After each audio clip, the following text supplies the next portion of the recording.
The first thing to understand is that though the Lord does command us to be water baptized, it is not water baptism that saves us.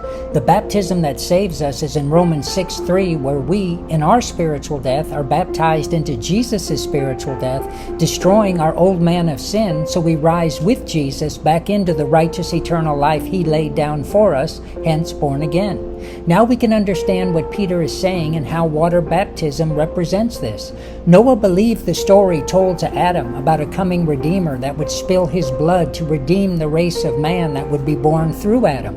Adam taught this to Abel and so on down to Noah, but by this time Noah was the only one left who believed this promise, so God had to judge the earth before this promise died with Noah, and then no one could get saved. So Noah preached this promise and the coming judgment on the world of those who reject this Redeemer and continue in wickedness. And no one believed him and repented.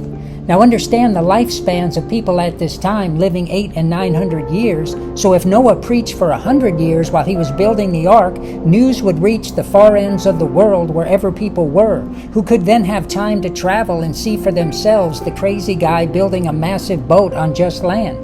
But the day came where the waters fell, and no doubt people were racing for higher ground. But at some point, no matter how high up a mountain you got, the water was coming. And right here at this near-death place, many people repented and remembered what Noah had said and cried out to God, choosing to believe, and then everyone drowned.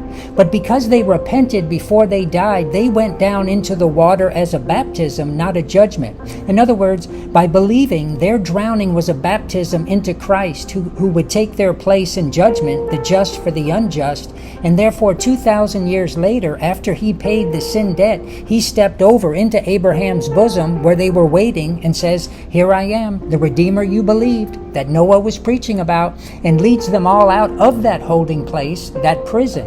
Not prison as in hell, but holding place of paradise, as they waited out the generations until Jesus came and died for them. So they went down into the waters of baptism. Now Noah and his family already believed before the flood came, so they were saved by water, by baptism, as represented by coming up out of the water as they were in the boat when the flood waters rose. So the one-time disobedient ones repented and went down into the water of baptism, which is Christ's death, and those saved by water came up out of the waters that typified rising with Jesus to new life.